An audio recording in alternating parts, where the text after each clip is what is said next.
welcome to another beginner's Java tutorial from caveofprogramming.com. In this tutorial we're going to look at passing parameters to methods, and in the next tutorial we'll get on to looking at set methods and setters. So I've got my main program already set up here, and let's create a new class. I'll create a class called robot, and let's have a method called speak. So I'll say public void speak, and this makes the robot say something, but I'll just put a sys out here and have it say hello. So in my main method now I can already create objects from this robot, so I can say robot. I need a name for the variable, so let's call it Sam equals new robot, and I can say sam.speak to make it say hello. And if I run this, so click the green run button there, then after my computer warms up a bit it says hello. Now often with methods, so we saw in the last tutorial that you can return values from methods, but another thing that you often want to do is you want to pass values into methods, because often you want to somehow change the way that the method, you want to change what it does slightly depending on some kind of the value of some variable, or you want to pass some data to the method for some reason, and we're going to look at that in this tutorial. So in the case of this speak method, I might want to pass in some text, and the robot then is going to read that text out instead of just saying hello. So let's look at how you do that. Basically, when you create a method, you'll notice there's always these two round brackets after the name of the method, and it's the same when you call the method. Like here, this actually makes this code run. Here, after the name of the method, again I've got these two round brackets, and these two round brackets are actually a bit like a chute, and you can throw data down the chute. So here's like the top end of the chute here, and this is where the chute comes out. So what I could do is, let's supposing I want this robot to say not hello, but I don't know, hi, I'm Sam. I could type some text here, hi, I'm Sam. And so this is a bit like, this is a string, and I'm sort of throwing a string down the chute, if you like. And don't worry, we will look at the technical lingo in a minute. But here's the other end of the chute, and this is going to now receive this string. So I need to have a string here for this to kind of be dropped into. So here I declare a string variable, like I can call it text or anything I like. But the important thing is that if I'm passing a string in, throwing a string down the chute, here I need a string variable to receive it. And now I can use this text variable in my actual method body. So here I'll just pass it to sysout, and if I run that, it's going to say, hi, I'm Sam. So to give a more technical explanation, what's happening is this is called passing a parameter to the method. So this is a variable, and this variable is available anywhere between these two curly brackets, and I've just used it here. But because this variable is declared within these two round brackets, we call it a parameter. So a parameter is like a variable that you pass into a method. So here I'm passing a string into this method, and it's appearing in this parameter, and then I'm just using the value of the parameter here. So a parameter is called a parameter because a parameter is like something you kind of change or tweak. Like if you have a synthesizer, you can kind of change the different frequency and I don't know, the way it sounds by turning knobs, and then you say you're kind of changing the parameters. And this is a method parameter that changes the way the method works. So this is called passing in parameters. And let's look at how you do that with an integer. So if I want to say public void jump, and I want to tell it how high to jump. So int height, and I'll just output the kind of what I'm doing here with sysout just to show you it doing something. So I've said that this method takes one parameter of type integer, and outside of this method the name doesn't matter. It's only like here within the method that the name matters, because you need a way to refer to the value that's passed in, so you need to call it something here. But when you're calling the method, so down here, if I say sam.jump, the only thing that matters is that the parameter is of type integer. So I've got to pass in an integer when I call the method, otherwise I get an error like this. So let's pass in the value 7. And if I run that, it's going to say jumping 7, which is output here. So I've passed that value in. And you can also have multiple parameters. You can say like, what should I say? Let's have public void and move. And I'll have a direction which will be a string. It'll be a compass direction, and like north, south, east or west. And I'll have a number of meters, so like int distance, or it could be double. Let's have a double, so floating point value with a decimal point in it, double distance, like that.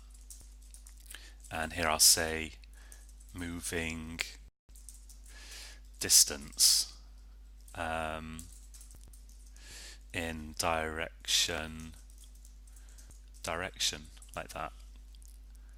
And in fact I'll say meters, let's say that's meters. So when I call this method, I need to supply it with first a string and then a double value, and it needs to be in this order. That's very important. So if I say sam.move, I will need to give it a direction, a string actually. So let's say west, and a distance, let's say 12.2 meters. And if I run that, moving 12.2 meters, let's have a space actually before meters. So it says moving 12.2 meters in direction west. So the important thing is that when you call the method, you have to give it a list of things separated by commas that matches the kind of order of the parameter list here, and the things that you pass in have to have the same type as these parameters. And if you have more than one thing, then when you declare these parameters here, you've got to separate them by commas. And similarly, when you call the method and you pass in the values, you've got to separate them by commas. And that probably, if it's the first time you've seen that, this will seem quite confusing. It took me ages to get my head around this, even though it's simple in a way. But just type it out and practice it, and it'll gradually sink in. You'll get the hang and see how it works.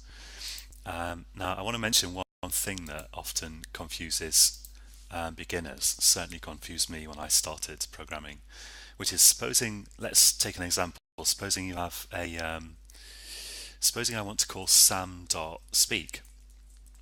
Now we know Eclipse has just automatically put that in for me, but I'll delete it. I've got to pass in a string to speak, because the speak method takes one parameter of type string.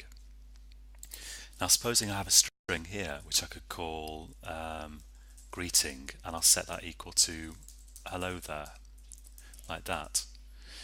So greeting is of type string, and speak expects a string, so I can pass greeting in to speak instead of literally typing something between quotes here, and that will work. So if I run that, it says hello there. So I'm creating a string with hello there in it, some text in it. Here I'm calling the method and passing the string to it, and then that string, that text appears here, and it gets output here. And what's sort of confusing is that so here we've got a string called greeting, and here we're outputting a string, and you kind of think, well, here I'm calling it greeting and here I'm calling it text, and what's going on there? And really what's going on in this case is that so I've got, here is my string, this is the actual string that I'm dealing with, and it's the same string all the way through here. But this variable really is just like a label that you use to refer to that string. So it's a bit like if this was a bike, this is a bit like a bit of paper that I've stuck on it, and I've written the word greeting on that bit of paper, that label. So it's this will be a stupid thing to stick on a bike, but for a string it makes sense. So that's literally like it's literally like if you've got lots of bicycles and you want to identify a particular one, you write out a sticky paper label, write something on it, write a name on it, and stick it on the bike, and then you can use that label to refer to the bike. You can say, that's the bike that I've called.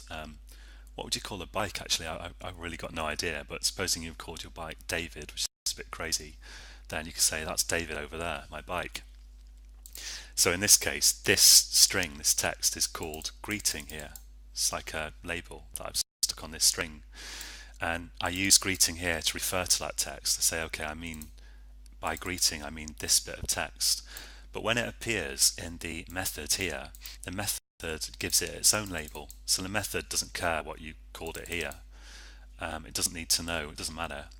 This method says, okay, I'm going to get a string, and I'll call that string text.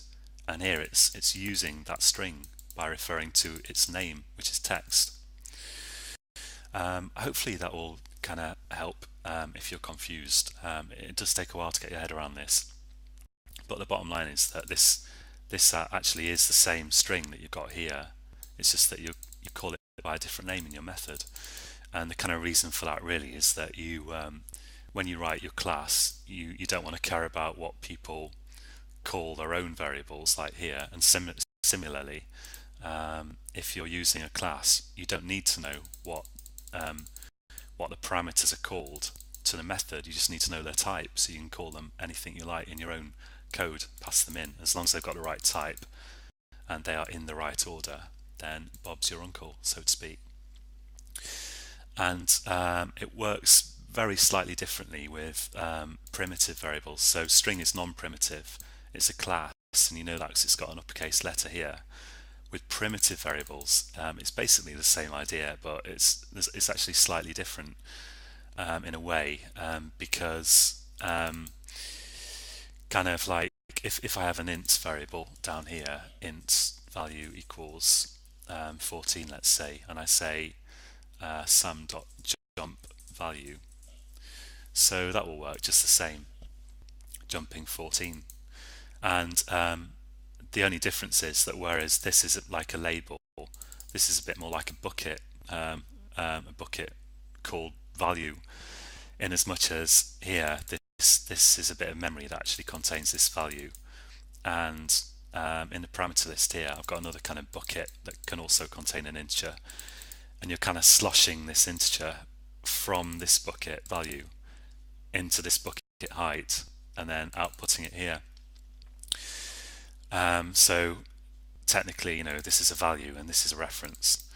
But I'm only mentioning this now just because if you keep hearing this, if you're following these tutorials, it'll gradually become clear in your head if you keep kind of thinking about it. But for now, I would just kind of practice declaring methods and passing parameters in, and you'll gradually get the hang. Okay, so in the next tutorial, we're going to look at a kind of example of this. We're going to look at set methods or setters. And if you're following a university course and your lecturer has come forward in a time machine from like 1970, your lecturer may refer to setters as mutators. And we're also going to look at this, which is very confusing to start with. So we're going to look at set methods or setters and this. But for now, I recommend just practicing this a bit. So join me again next time, and if you're watching on YouTube, please click the subscribe button to be notified when I make new videos. Thank you very much, and until next time, happy coding.